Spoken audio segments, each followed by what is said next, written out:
Hi, this is John Flynn with Copley Advertising. Today we're going to talk about personal brand.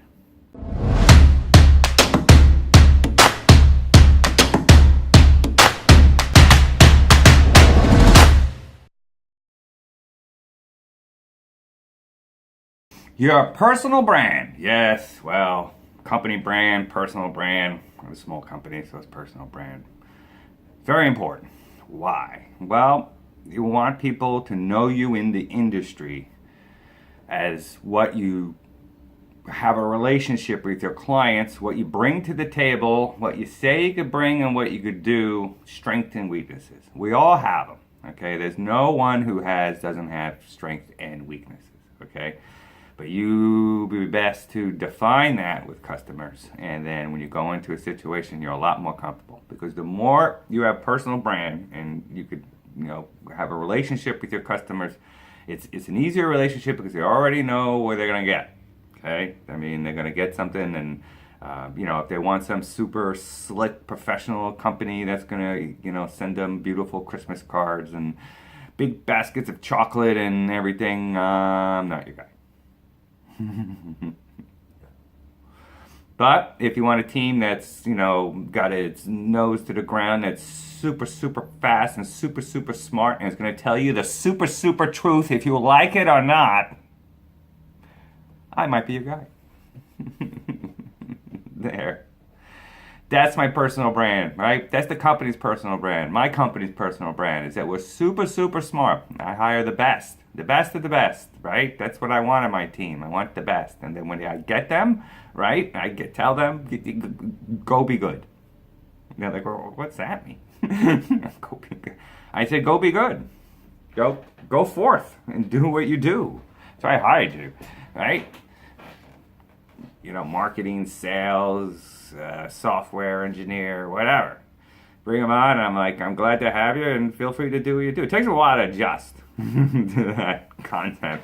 But, then they get into it, and then they get nervous and call me and, we say, this is what we're working on, is that right? Awesome. Keep doing it. Just implement it when you're done. Implement it? Yeah, implement it. I don't, I can't proofread anything. You implement it. So, anyway, that makes us fast. It makes us smart. It makes us fast. I was in a meeting with this large national recruitment client, marketing company. Not marketing. I won't even call it. Whatever. Some recruitment company. And it was one of my clients, and I was handling the mobile business. And this is always bad because we were just like throwing rocks at each other, like the pair of hateful stepbrothers, and so. I'm like outlining what I could do, and I get it up in 48 hours. And it's like, yeah, they can't start delivering until they get the right creative in. And the guy was like, well, when's that going to come in? He goes, 3 weeks. 3 weeks? 3 weeks? 3 weeks? I can't even tell you what I could do in 3 weeks. I could build you a couple of houses in 3 weeks. You got to be kidding me. 3 weeks? I'm like, I send creative down to my graphic designers, and, back in the day. Setting up mobile campaigns, 24 hours, and put it all in. Call my mobile people, and it's like on. So that's my brand, right? And then we do that because we're fast, and we pick up errors. If we target someplace that turns out to suck, then we stop and we target someplace else. We don't hang around, right? We're not like big Titanic moving in the ocean. We just forget it. Leave the losers, right? If I'm targeting 3 cities and one of them sucks, then just leave it. Don't. I mean, if you're getting like a 0.5 or something, then I could work with that. Get some more apps in there and some more impressions, and optimize a little bit and find out if the iOS or Android's outperforming significantly than the other platforms, and maybe you catch like a SSP something, or time frame or something off the kind of beaten path there, but take a look at it. Maybe you could buy some apps on the side that would put things together. But anyway, so yeah, you can work at it. But if it's getting a 0.2 for a couple of weeks, that sucker's dead. Yeah, we did that. We had a client. We were doing Austin, Dallas, and Houston. Dallas and Houston did okay. Austin sucked. So we asked the client, and we were like, how about Corpus Christi? And they're like, well, we never did business at Corpus Christi. Well, let's give it a try. This isn't like we're building an Eiffel Tower here. It's just mobile IDs. So we went out and we did it, and it did really well. So now they had another city that they had to do offline marketing, a whole nother audience to pitch to for their product.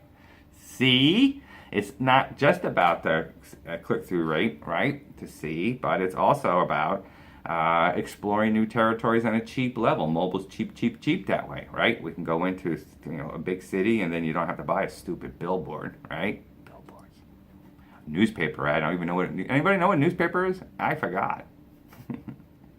Radio spots. What are you in your car all day? Because that's the only place people listen to radios, in their car. If you're not in your car 24/7, you're not going to listen to radio. Some people do it at workplace, but really, we got headphones, right? So anyway, that's how you do it. You're known as a speedy, fast company that's going to optimize really, really quick. Now, on the other hand, the dark side of it is that if we start a relationship and you become dissatisfied, right? And that's fine. I could deal with dissatisfied, because I lay out the parameters of any campaign pretty clearly in the beginning. But you come to a point where you're starting to ask me to do things that are not doable in my eyes. I'm not going to sit here and lie to you and say I can do that, okay? But, I heard that this company can do that. Well, good. Fire me and go to that company. That's going to be my answer. Because I am not begging, okay? My personal company brand's more important, right? It's more important, right? I'm not going to sit here and get aggravated because I'm trying to put a square peg in a round hole that I know it's not going to work. Do that all the time with clients. No, I'm not doing it. Can you tag people at a separate department store, and then if they go into the client's department store, it counts as an engagement? Yeah, I could do that, but I won't. Right? The click-through is awful. Point two. Plus, you don't even know if it's like, if they're driving I don't know, half mile around the store, what's the fence, And if it's like less than that, you got to do like 100 stores in order to get any significant type of data. And the click-through rate will show you, right? And if you just if you're Sears and you do JCPenney's and then the click-through rate is pretty good, then you pretty know there's a relationship between Sears and JCPenney. But if it's not, then there's a good chance there's not. So that extra step sounds good. I don't go for the fancy stuff in mobile. People come up with these fancy stuff in mobile, and I don't believe it. That's the first thing. I know it works. I know what you can do and what you can't do, right? I'm not saying they're lying, but I'm saying it's probably just a combination of things we already could do. But I'm a resource, right? That's part of it, my clients. I'm a resource, and that's part of our personal brand. Very important. Stay with it. Don't beg with clients. Please, don't be one of those people, all right? Don't just, believe me, it's not worth the business. It's not. You're going to be junked up for months because you took $4 from this guy who's, a dentist. They're the worst dentists. Don't. John Flynn, Copley Advertising. Give me 1 month. 1 month of my mobile marketing campaign, and I'll fix it.